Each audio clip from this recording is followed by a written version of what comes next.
Salut tout le monde et bienvenue à votre tutoriel Python. Tout d'abord, c'est quoi Python? Python, pour ceux qui ne connaissent pas, est un logiciel de programmation qui ne sert pas seulement à faire du développement web, mais aussi des jeux, par exemple comme Battlefield, des sites internet comme Reddit ou des logiciels d'indexation. Par exemple, si on a un site internet et on veut récupérer toutes les photos qu'il y a dessus ou tous les liens qu'il y a dessus, en Python, on nous permet de faire ça.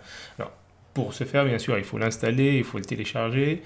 Alors, je vous conseille directement d'aller sur python.org, comme vous le voyez ici. Allez sur téléchargement, choisissez votre interface. Moi, je suis sous Windows, alors je clique Windows. Ou on a un lien directement ici qui est Download for Windows. Alors, vous appuyez sur Windows, vous avez deux versions. Soit la version 3.8, soit la version 2.7. Et je vous conseille de choisir la version 3.8 parce que la 2.7 elle va être obsolète dans pas longtemps. Alors en appuyant sur 3.8, on descend en bas et on trouve tous les types et les versions d'installation. Alors je vous conseille de prendre un exécutable installeur avec 64 bits qui, vu que mon PC est un 64 bits, alors on appuie dessus.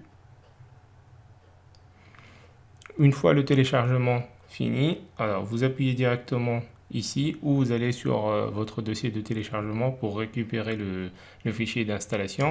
Vous appuyez dessus et il y a une fenêtre d'installation qui va s'ouvrir. Vous appuyez sur Install Now et vous attendez un peu.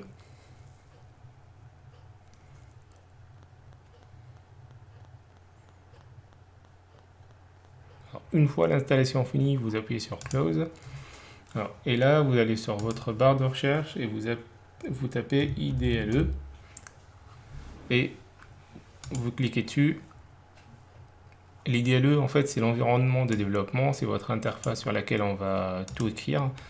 Et ce que je vous conseille de faire aussi, c'est de rajouter un raccourci sur votre bureau parce qu'il n'y a pas de raccourci.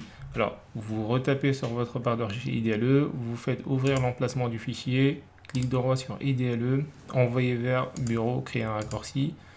Et là, si on va sur notre bureau, on a le raccourci d'IDLE. Alors, je vais faire un truc tout bête. Par exemple, si je fais 1 plus 1, j'appuie sur Entrée, on a 2. Merci pour votre attention et à la prochaine.